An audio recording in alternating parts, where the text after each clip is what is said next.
یعنی ہمارے گھر میں چوری کرنے آئے تو بھی چور ہے، مجرم ہے، آپ کے گھر میں چوری کرنے آئے تو چور ہے، وہ مجرم ہے، کسی کے گھر میں چوری کرنے کے لیے جائے وہ چور ہے، وہ مجرم ہے، دفعہ وہی لگے گی۔ لیکن قربان جاؤ، آج اگر آپ کے یہاں چور پکڑا جاتا ہے تو لوگ اس کے ہاتھ پیر کو باندھتے ہیں، لوگ اس کو مارتے کوٹتے ہیں، لوگ اس کو تکلیف دیتے ہیں، پریشان کرتے ہیں۔ لیکن قربان جاؤ میرے پیارے، غوث اعظم کی شان عطا پر، غوث اعظم کی نوازی پر، غوث اعظم کے کرم پر کہ میرے آقا غوث اعظم کی بارگاہ میں چور آیا، چوری کرنے کے ارادے سے آیا، سوچا تھا غوث اعظم کا جبہ چورا کر کے لے کر کے جاؤں گا اور جانے کے بعد اس کو فروخت کر کے میں پیسے حاصل کر لوں گا۔ لیکن قربان جاؤ، چوری کے لیے آیا ہوا چور آیا تھا اور آنے کے بعد عبد القادر کی بارگاہ میں پکڑ لیا گیا تو سزا نہیں دی گئی بلکہ ولایت کا انعام۔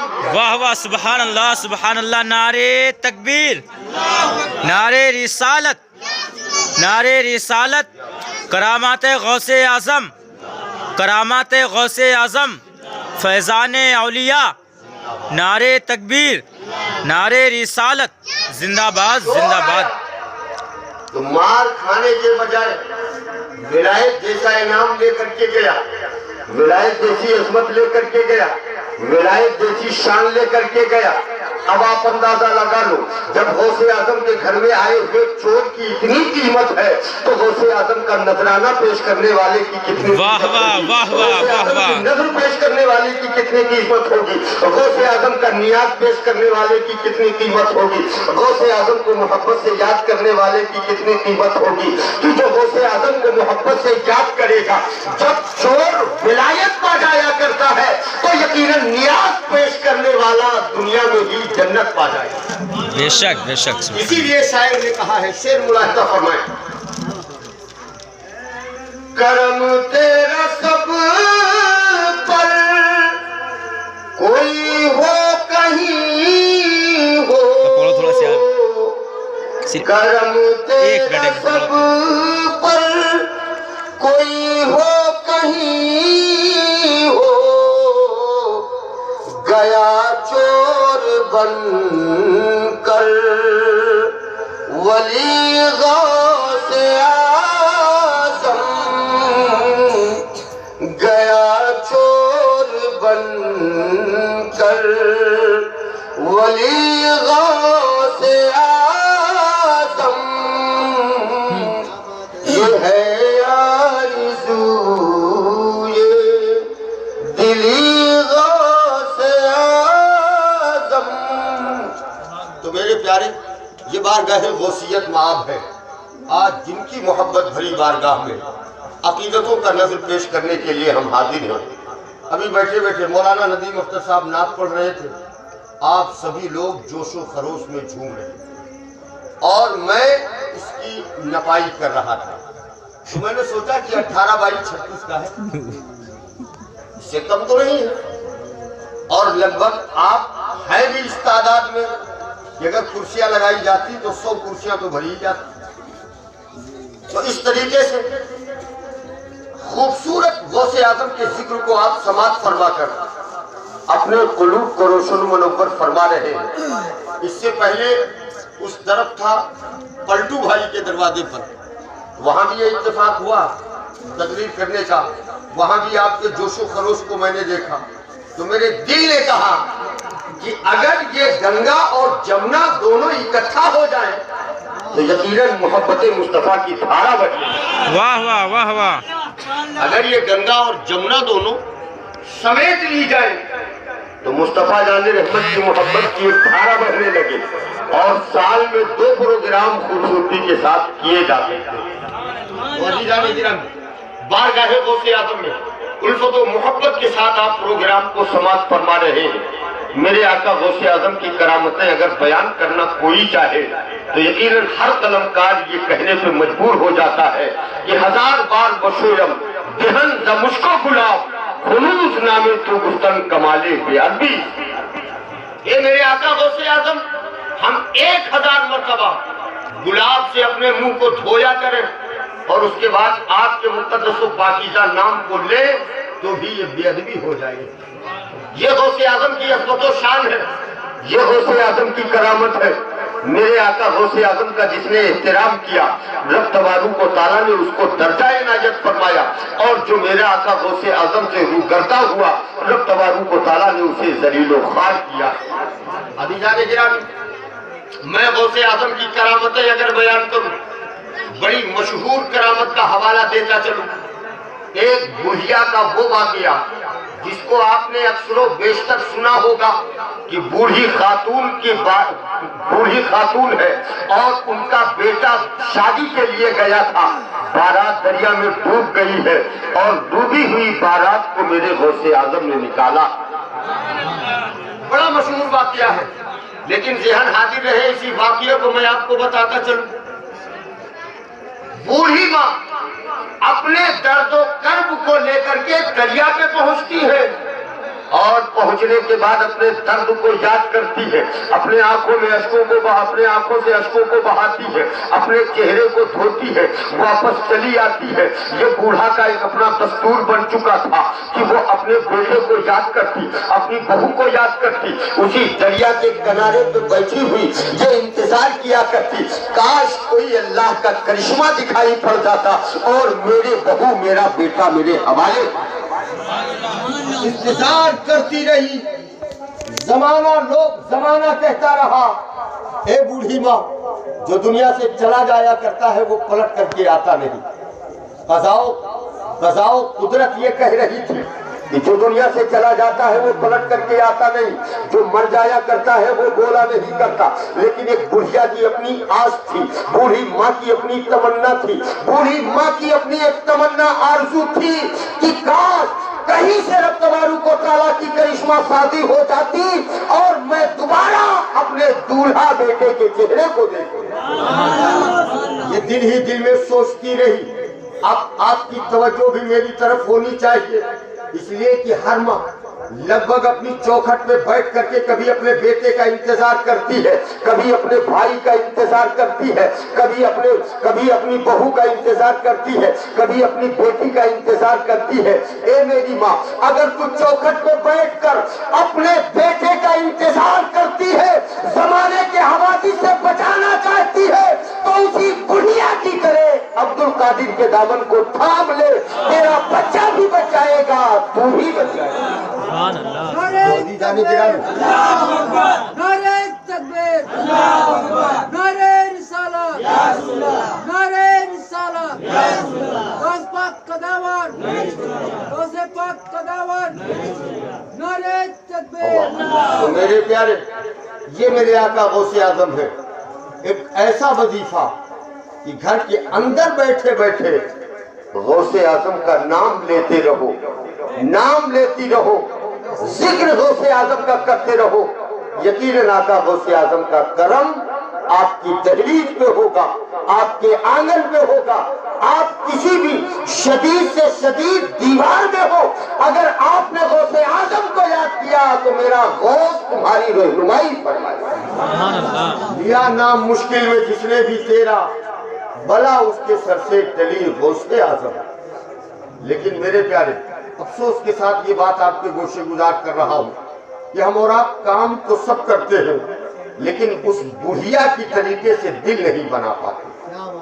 اور رب کی بارگاہ میں اگر سب سے مقبول کوئی سوغات ہے تو وہ دل کی سوغات ہے، وہ دل کی ہے۔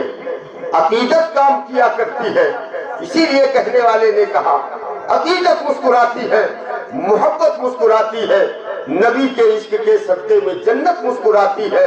کرے کوئی حکومت 5 سالہ ہند پر، لیکن صدا بھارت میں خواجہ کی حکومت مسکراتی ہے۔ عزیزان گرامی، یہ عقیدت ہے، عقیدت جس عقیدت کا ہمیں اور آپ کو فائدہ ملے گا۔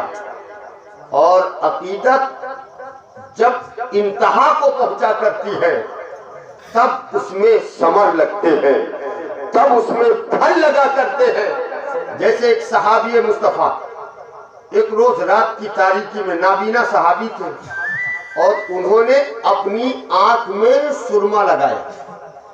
ذہن حاضر رہے، نابینا صحابی، اب ظاہر کی بات ہے جو نابینا ہے یعنی اندھا ہے، جس کی آنکھ میں روشنی ہی نہیں، تو وہ سرما لگانے کا کیا مطلب؟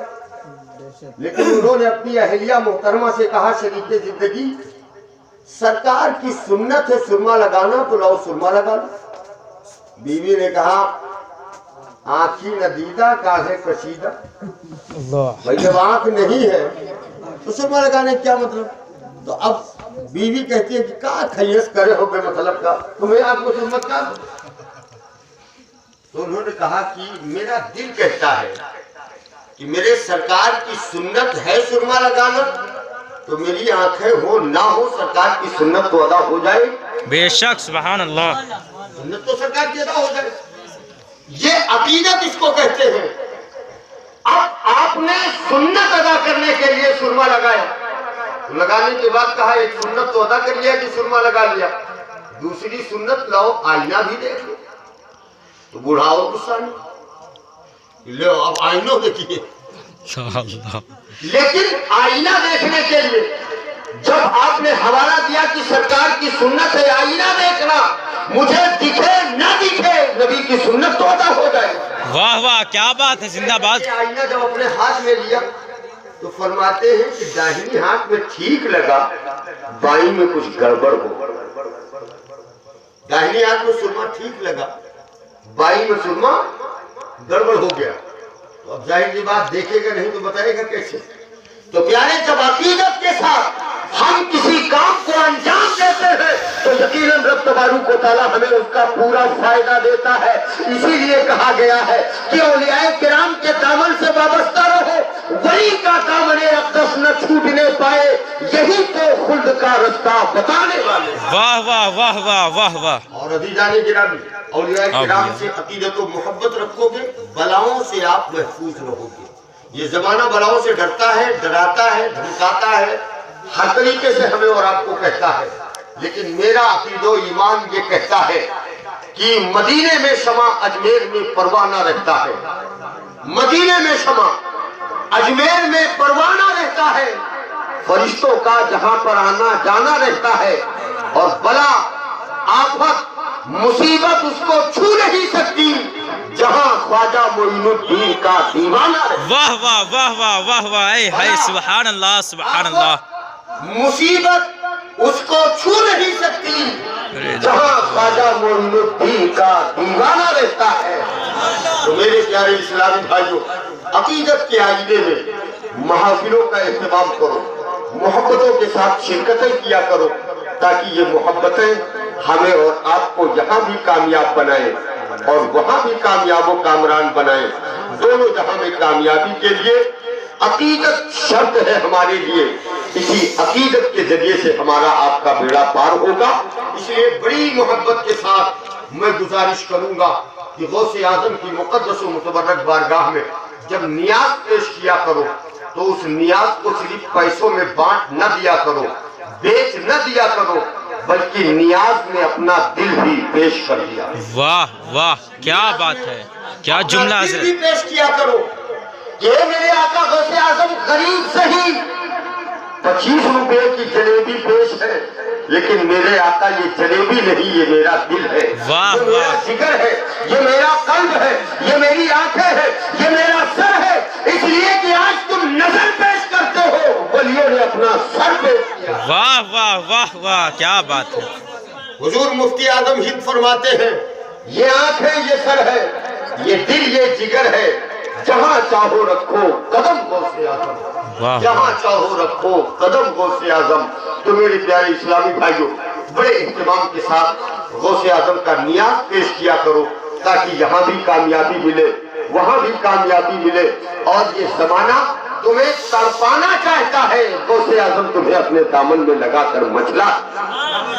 اللہ کی بارگاہ میں دعا ہے مولا قدیر اپنے حبیب کے صدقے میں ہم تمام حاضرین کی حاضری کو قبول فرمائے. کہنے سننے میں اگر کسی طریقے کی غلطی ہوئی ہو انتظام و انصرام میں کسی طریقے کی غلطی ہوئی ہو ہمارے دلدار بھائی نام یہی ہے دلاور. دلاور اور دلدار کا معنی ایک ہی ہے. جی جی بے شک. دلاور اور دلدار کا معنی ایک ہی ہے. دلدار کا مطلب ہوتا ہے دل رکھنے والا. دل رکھنے والا. ہمارے دلدار بھائی کا دل غوث اعظم نے رکھ لیا. واہ واہ. دلاور بھائی کا دل غوث اعظم نے رکھ لیا، اس لیے کہ نیت انہوں نے بنائی، ارادہ انہوں نے بنایا، اپنے آپ میں محفل کو سجانے کی کوشش تو کر رہے تھے، لیکن دل ان کا گھبرا رہا تھا، دل ان کا سہم رہا تھا، دل ان کا ڈر رہا تھا۔ لیکن آج غوث اعظم نے فرمایا کہ اے میرے چاہنے والوں، میرا نام وہی لے سکتا ہے جس کو میں چاہتا ہوں، میرے چاہنے سے لوگ میرا نام لیا کرتے ہیں۔ تو آج غوث اعظم کا یہ کرم ہو گیا، اسی لیے کہنے والا کہتا ہے قلب میں الفت سرکار بسا رکھا ہے، سلسلہ ہم نے مدینے سے لگا رکھا ہے، وہ تو آتے ہیں، وہ آئیں گے، وہ آتے ہوں گے، بس یہی سوچ کے محفل کو سجا رکھا ہے۔ واہ واہ واہ واہ واہ۔ پاکیزہ محفل میں ہم آپ رہے، اللہ کی بارگاہ میں دعا ہے کہ مولا اپنے حبیب کے صدقے میں قبول فرمائے۔ ہمارے دلاور بھائی کے انتظام میں یا ان بچوں کی بچیوں کے انتظام میں کسی طریقے کی کمی ہو گئی ہو تو اللہ اسے معاف فرما کر بارگاہ غوثیت معاب میں قبول فرما لے، اور غوث اعظم کے فیوز و برکات سے پورے ہندوستان کو اللہ تبارک و تعالی مالا مال ہونے کی توفیق دے، اور آنے والی ارضی اور سماوی آفات سے مولا میرے بھارت کو محفوظ و ممنون فرما۔ السلام علیکم۔